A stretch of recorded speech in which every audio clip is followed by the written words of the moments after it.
Hello everyone. आज के video में हरियाणा जी के एमसीक्यू सीरीज़ का थर्ड पार्ट हम करेंगे। ऑलरेडी 2 पार्ट इससे पहले हम कर चुके हैं। एचएसएससी के सभी एग्जाम्स को टारगेट करते हुए सीरीज़ बनाई गई है और एंटायरली प्रीवियस ईयर क्वेश्चंस पे ये बेस्ड होगा जो एचएसएससी ने आज तक कंडक्ट किए हैं, उन्हीं को लेके हम ये सीरीज़ शुरू कर रहे हैं। सोशल मीडिया के डिफरेंट प्लेटफॉर्म्स पर आप हमसे जुड़ सकते हैं और अगर इस वीडियो की पीडीएफ चाहिए तो हरियाणा एकेडमी के टेलीग्राम चैनल पर आपको मिल जाएगी। चलिए शुरू करते हैं। आज का फर्स्ट क्वेश्चन है, कितने राज्य हरियाणा की सीमा छूते हैं, यानी कि बाउंड्री कितने राज्य टच करते हैं, कितने स्टेट्स हैं ऐसे जो हरियाणा की बाउंड्री टच करते हैं। तो ये 5 स्टेट्स हैं। राइट आंसर जो होगा इसका ऑप्शन बी हो जाएगा। 5 स्टेट हैं। कौन कौन से हैं? एक तो हो गया राजस्थान, दूसरा हो गया पंजाब, राइट, तीसरा हो गया यूपी यानी कि उत्तर प्रदेश, और चौथा हो गया उत्तराखंड, और 5वां जो स्टेट होगा वो होगा हिमाचल प्रदेश यानी कि एचपी, हिमाचल प्रदेश, राइट। कि 5 स्टेट होंगे, ठीक है। इसमें जो एक और इन्फॉर्मेशन आप ऐड कर लीजिए, इसमें जो सबसे ज़्यादा जो हमारी बाउंड्री है, सबसे लंबी बाउंड्री है वो राजस्थान के साथ है और वो है करीबन 1262 किलोमीटर की, जो एचएसएससी ने माना है। और सबसे कम बाउंड्री हमारी उत्तराखंड के साथ है, जो हल्का सा जो पोर्शन आता है वो यमुनानगर में टच करता है, इसे माना गया है 11 किलोमीटर की। ये 2 बाउंड्री हैं। और इसके साथ ही राजस्थान और पंजाब दोनों ही 7 डिस्ट्रिक्ट से बाउंड्री टच करते हैं। 7 जिले ऐसे हैं जिनसे बाउंड्री टच करते हैं। अब ये देखो, मैं तो थ्योरेटिकल आपको करा रहा हूँ, ये मैप में सबसे अच्छा रहेगा जब हम मैप करेंगे। और आपके पास भी जब आप एचएसएससी के एग्ज़ाम्स की तैयारी कर रहे हैं तो हरियाणा का मैप डिजिटली आप, क्योंकि मोस्टली पढ़ाई फ़ोन से होती है, तो फ़ोन में आपके पास एक मैप होना चाहिए। मैं टेलीग्राम चैनल पर एक क्लियर मैप, एचडी क्वालिटी का मैप मैं टेलीग्राम चैनल पर डाल दूंगा। इसके साथ ही 5 स्टेट हो गए और 2 यूटी से भी टच करता है। 2 यूटी यानी कि केंद्र शासित प्रदेश, एक हो गया चंडीगढ़ और दूसरा हो गया दिल्ली, राइट। इसके अलावा अगर मैं आपको बताऊं तो दिल्ली जो एनसीआर रीजन है उसमें हमारे 14 डिस्ट्रिक्ट्स आते हैं। 14 ज़िले ऐसे हैं जो दिल्ली एनसीआर में काउंट होते हैं और करीबन ये 57% एरिया बनता है।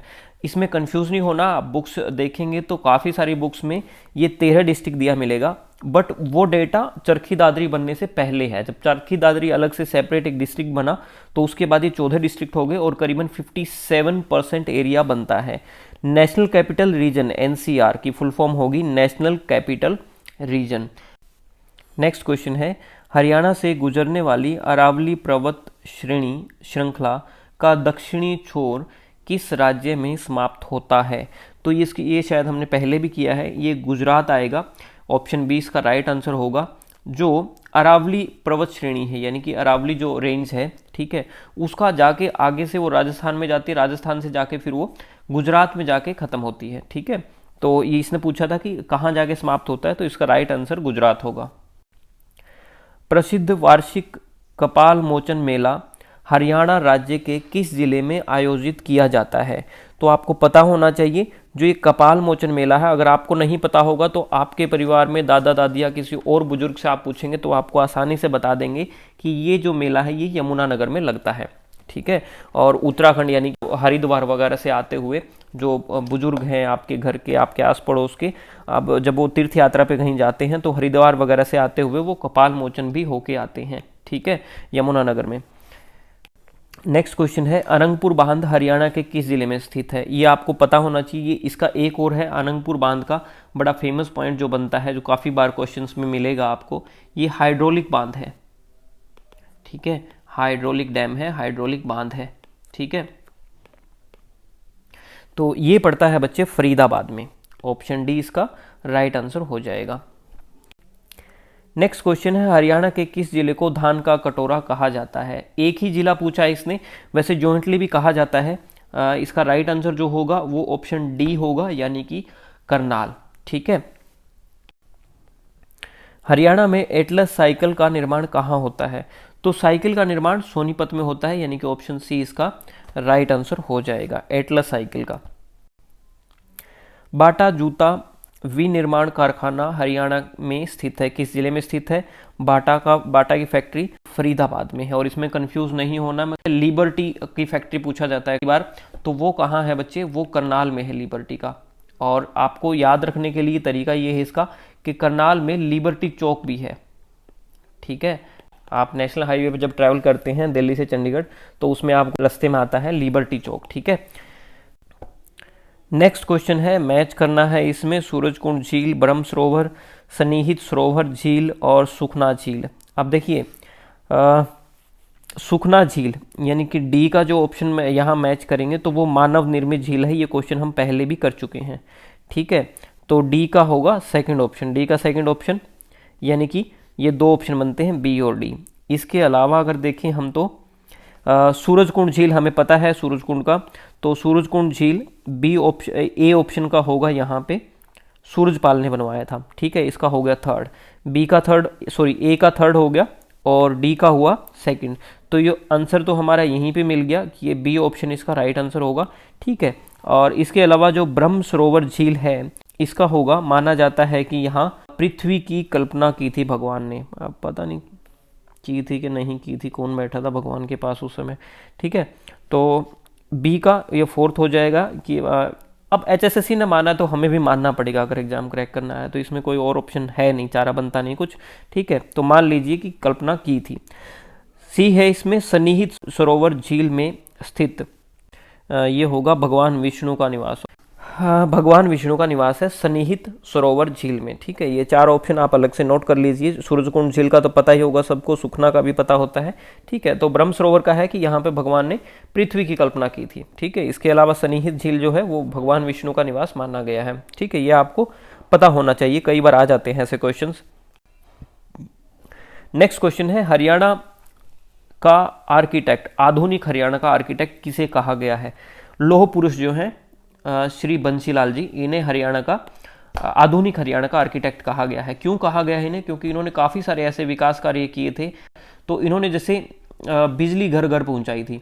ठीक है, इसका श्रेय इनको जाता है, और नहरों का निर्माण का भी श्रेय इनको जाता है। ठीक है, नहरों का निर्माण हो गया, तो काफ़ी सारे ऐसे इन्होंने कार्य किए थे, काम किए थे अपने मुख्यमंत्री के कार्यकाल में, जिनके लिए इनको आधुनिक हरियाणा का आर्किटेक्ट कहा जाता है। राइट, और इनका संबंध भिवानी से है। इनके नाम पे शायद एक स्टेडियम भी दिया है अभी सरकार ने। इन्हें इन कामों के लिए आधुनिक हरियाणा का आर्किटेक्ट तो कहा ही जाता है, इसके साथ इन्हें विकास पुरुष भी कहा जाता है, विकास पुरुष। ठीक है, नेक्स्ट क्वेश्चन है, बनवाली सिंधु सभ्यता की भूमि हरियाणा के किस जिले में स्थित है? तो बनवाली आपको पता होना चाहिए, ये फतेहाबाद में है। ठीक है, नेक्स्ट क्वेश्चन है, 1191 और 92 के मध्ययुगीन काल में हरियाणा के किस स्थान पर मोहम्मद गौरी और पृथ्वीराज चौहान में लड़ाई हुई थी? देखो, आपने मिडिवल इंडिया अगर पढ़ा होगा, मिडिवल हिस्ट्री अगर पढ़ी होगी, ठीक है, मध्यकालीन भारत, तो उसमें दो लड़ाइयाँ बड़ी फेमस हैं, 1191 की और 92 की। ये है मोहम्मद गौरी और पृथ्वीराज चौहान के बीच। पहले में जो थे वो पृथ्वीराज चौहान विनर थे और दूसरे में मोहम्मद गौरी जीत गया था। ठीक है, तो ये पूछा गया है कि कहाँ हुई थी, तो ये बड़ा फेमस है कि तराइन में हुई थी। ठीक है, जो हम पढ़ते हैं मध्यकालीन भारत में यानी कि मिडिवल इंडिया में तराइन में हुई थी। तो आप देख सकते हैं कि तराइन से मिलता जुलता एक ही ऑप्शन है, तरावड़ी। तरावड़ी करनाल में पड़ता है। ठीक है, और अभी एसआई के पेपर में डिस्प्यूट भी हुआ था कि एक जगह दिया गया था कि तरौरी ऑप्शन है, ठीक है, और दूसरा माना गया था कि तरावड़ी ऑप्शन है। तो एचएसएससी का मैंने एक इंटरव्यू सुना था एचएसएससी के चेयरमैन का, तो उसमें कहा था कि हमने दोनों ही ऑप्शन करेक्ट मान लिए हैं, तो कंफ्यूज होने की जरूरत नहीं है, तरावड़ी या तराइन दोनों ही एक ही बात है। ठीक है, तरावड़ी हो या तरौरी हो। ठीक है, हरियाणा में एक नए रेल कोच नवीनीकरण कारखाने की स्थापना का प्रस्ताव है। कहाँ पे प्रस्तावित है नया रेल कोच नवीनीकरण कारखाना? इसका राइट आंसर जो होगा वो होगा सोनीपत में। सोनीपत में प्लान किया गया है गवर्नमेंट ने कि एक नया रेल कोच नवीनीकरण कारखाना लगाया जाएगा। सम्राट हर्ष ने निम्नलिखित में से किस भाषा में नाटक रत्नावली लिखी थी?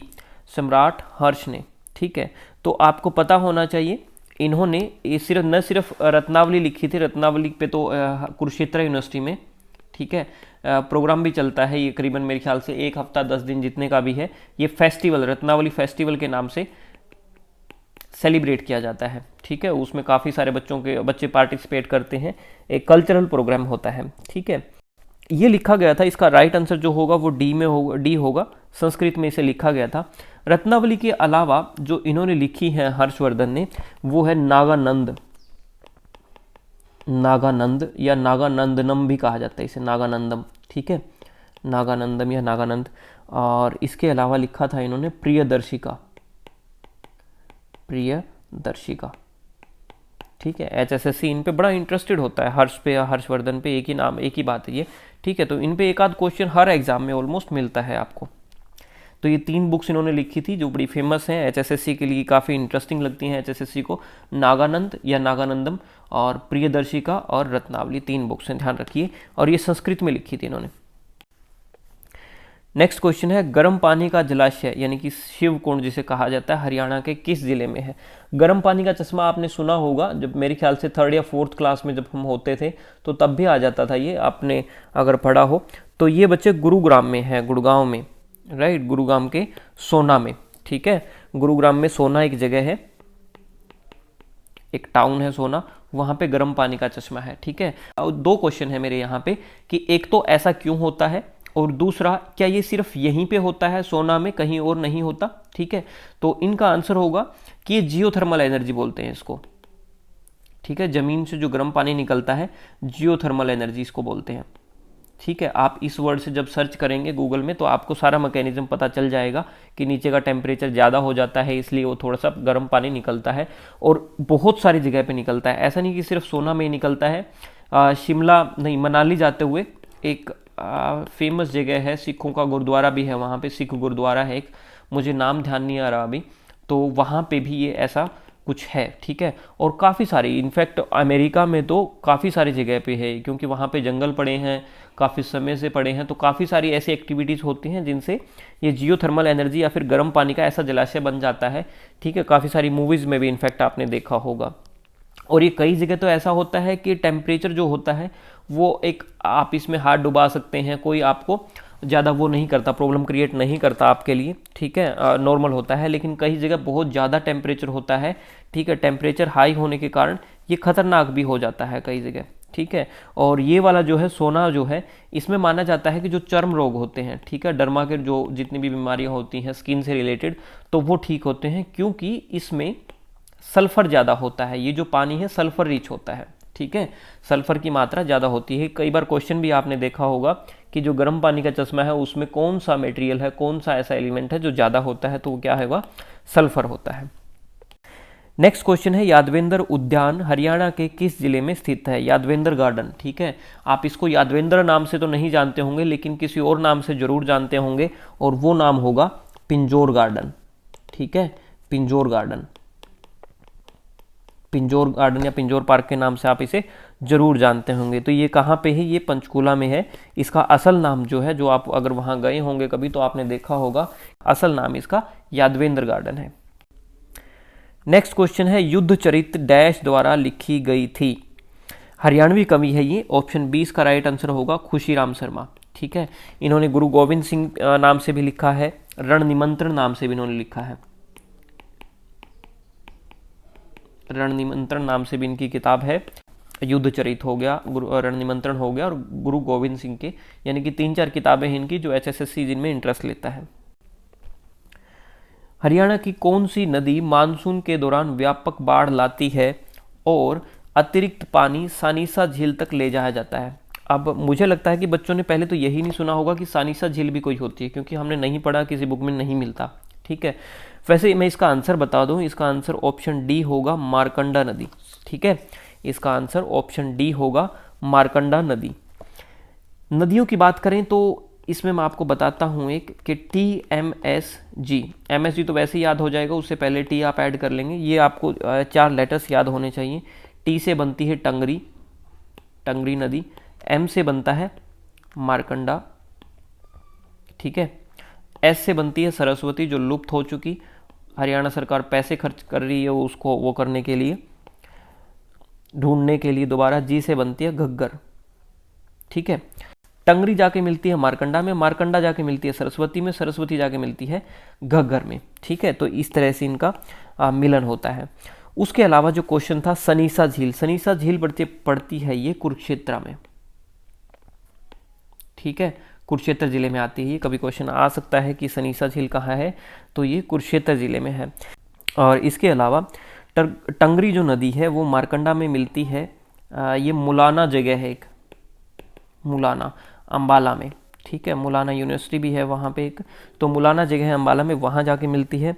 और सरस्वती का माना गया है कि ये सनीसा झील में मिलती है, मारकंडा और सरस्वती ये मिलती है सनीसा झील में, ठीक है। और ये सनीसा मैंने बताया कुरुक्षेत्र में है। इसके अलावा सरस्वती जो है वो घग्गर में मिलती है, कैथल में है एक जगह चीका नाम से, ठीक है, चीका टाउन है कैथल का, तो वहाँ पे जाके ये दोनों नदी सरस्वती और घग्गर माना जाता है कि मिलती हैं, ठीक है। और इसका जो पुराना नाम है मारकंडा का, वो मारकंडा का पुराना नाम अरुणा है, ठीक है, अरुणा नाम मारकंडा का पुराना नाम है, ठीक है। चलिए नेक्स्ट क्वेश्चन है, पंचकुला का कौन सा शहर मुगल गार्डन और HMT Hindustan machine tools, HMT की फुल फॉर्म देखिए, हिंदुस्तान मशीन टूल्स फैक्ट्री के लिए बहुत लोकप्रिय है। पंचकुला का कौन सा शहर मुगल गार्डन है वहाँ पे और HMT की फैक्ट्री है। अब आपको पता होना चाहिए HMT की फैक्ट्री, मुगल गार्डन का अगर नहीं भी पता तो HMT की फैक्ट्री से ही पता चल जाता है कि ये पिंजौर में है।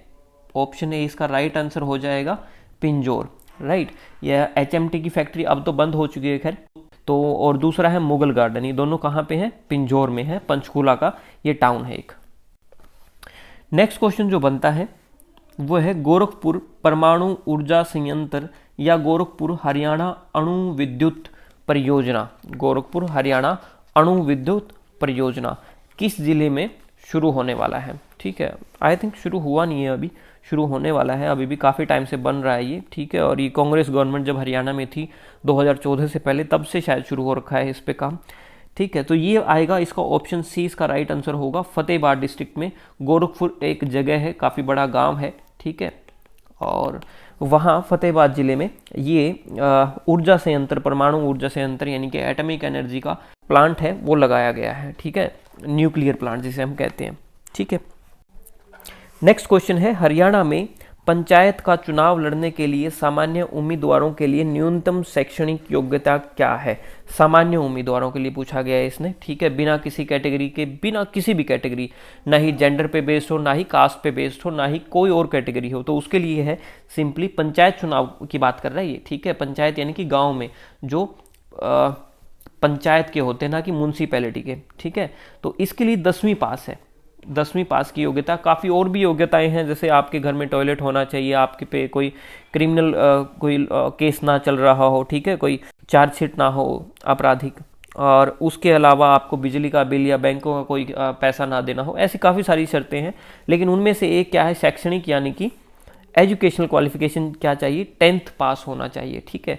इसके अलावा मैं बता दूं कि अगर सामान्य न हो के वो फीमेल हो या फिर कोई reserve category, caste based reservation हो, ठीक है, कास्ट बेस्ड रिजर्वेशन हो, ठीक है, तो इसके लिए बच्चे 8वीं पास रखा गया है कि आपको 8th पास होना चाहिए, ठीक है। और ये सरपंच पद के लिए है, ये सरपंच अगर आपने बनना है तो है, लेकिन पंच के लिए यही योग्यता 5वीं पास हो जाती है, ठीक है, महिला और अनुसूचित जाति या फिर मैं कहूँ कास्ट बेस्ड रिजर्वेशन में, ठीक है। और ये जो शैक्षणिक योग्यता है ये हरियाणा में 2015 में लागू की गई थी, 2000, राइट। इससे पहले राजस्थान में भी हो चुकी है ये। नेक्स्ट क्वेश्चन है, Rajiv Gandhi State Institute of Panchayati Raj and Community Development, Rajiv Gandhi Panchayati Raj और सामुदायिक विकास संस्थान जो पंचायती राज संस्थानों के निर्वाचित प्रतिनिधियों को प्रशिक्षित करने वाला संस्थान है, ये कहाँ है, ये करनाल में है। ये काफ़ी इंपॉर्टेंट क्वेश्चन बनता है जो लोग ग्राम सचिव, पटवारी और उस पेपर के लिए तैयारी कर रहे हैं, ठीक है, जो दिसंबर में होने वाला है, तो उनके लिए काफ़ी इंपॉर्टेंट क्वेश्चन है ये। और ये कहाँ पे है, राजीव गांधी जी के नाम से है, ठीक है, state Institute of Panchayati Raj and Community development, ठीक है। तो ये कहाँ पे है, करनाल में है बच्चे ये, ठीक है। नेक्स्ट क्वेश्चन है, हरियाणा का डैश शहर दुनिया में शॉडी यौर्न का सबसे बड़ा केंद्र है। शॉडी यौर्न क्या होता है, 2 वर्ड हैं, शॉडी और यौर्न, ठीक है। शॉडी का मतलब होता है नकली, नकली या घटिया, ठीक है। यौन का मतलब होता है सूत, जो आप सूत काटते हैं, कपड़ा बनता है जिससे, ठीक है। तो शोडी यौन का सबसे बड़ा केंद्र, जहाँ कपड़े की बात आए, फैक्ट्री की बात आए, ऐसा कुछ, तो सीधा दिमाग में आता है कि पानीपत है, ठीक है। बड़ा फेमस है सूत के लिए या कपड़े की चीज़ों के लिए। यहाँ पे कंबल वगैरह काफ़ी सारी ऐसी चीज़ें बनती हैं जो यहाँ से नहीं, नॉट ओनली इन इंडिया या हरियाणा, वो वर्ल्ड वाइड एक्सपोर्ट भी होती हैं, राइट। चलिए नेक्स्ट क्वेश्चन है, हरियाणा का रेवाड़ी जिला किस पारंपरिक धातु कार्य के लिए विशेष रूप से प्रसिद्ध है? रेवाड़ी, रेवाड़ी आपको पता होगा, इसका दूसरा नाम भी क्या है? पीतल नगरी, पीतल नगरी, ठीक है। पीतल नगरी भी इसे कहा जाता है। तो किसके लिए फेमस होगा? पीतल के लिए, ठीक है। और पीतल को इंग्लिश में कहा जाता है ब्रास, राइट। ब्रास, ब्रास एक अलॉय होता है। अब मुझे हिंदी में तो नहीं पता अलॉय को क्या कहेंगे, लेकिन जो मल्टीपल, दो या दो से ज़्यादा धातुओं से मिलकर बनता है उसको अलॉय बोलते हैं, ठीक है। और ब्रास में क्या क्या होता है, कौन सी धातु होती हैं? ब्रास में एक तो होता है कॉपर और दूसरा होता है जिंक, ठीक है। कॉपर और जिंक, दो धातुओं से, दो एलिमेंट से मिलकर बना होता है ब्रास, पीतल जिसे बोलते हैं हम। नेक्स्ट क्वेश्चन है, हरियाणा के किस खिलाड़ी को हरियाणा हरिकेन के उपनाम से भी जाना जाता है? मैंने शायद ये कल ही वीडियो में करवाया था, कल ही क्वेश्चन आया था ये। इसका राइट आंसर ऑप्शन ए हो जाएगा, श्री कपिल देव को। कपिल देव को हरियाणा हरिकेन के नाम से भी जाना जाता है। नेक्स्ट क्वेश्चन है, हरियाणा की किस त्योहार में पवित्र सरोवरों, सन्निहित सरोवर और ब्रह्म सरोवर के पवित्र जल में स्नान करने का अनुष्ठान यानी कि रिवाज है? अब देखिए, ये जो सरोवर हैं दोनों के दोनों, ये कुरुक्षेत्र में हैं, ठीक है। ये कुरुक्षेत्र में है, ठीक है। तो जाहिर सी बात है जो मेला होगा या समारोह होगा वो भी कुरुक्षेत्र में ही ऑर्गेनाइज किया जाएगा। और सूरजकुंड मेला तो फरीदाबाद में लगता है, ठीक है। अब इसका राइट आंसर जो होगा वो ऑप्शन बी हो जाएगा, यानी कि गीता जयंती समारोह। और ये हरियाणा गवर्नमेंट जो ऑर्गेनाइज करती है, ये दिसंबर के महीने में ऑर्गेनाइज किया जाता है हर साल, ठीक है। चलिए आज की वीडियो में इतना ही, अगली वीडियो में फिर मिलेंगे कुछ अच्छे क्वेश्चंस के साथ। Thank you, have a great day.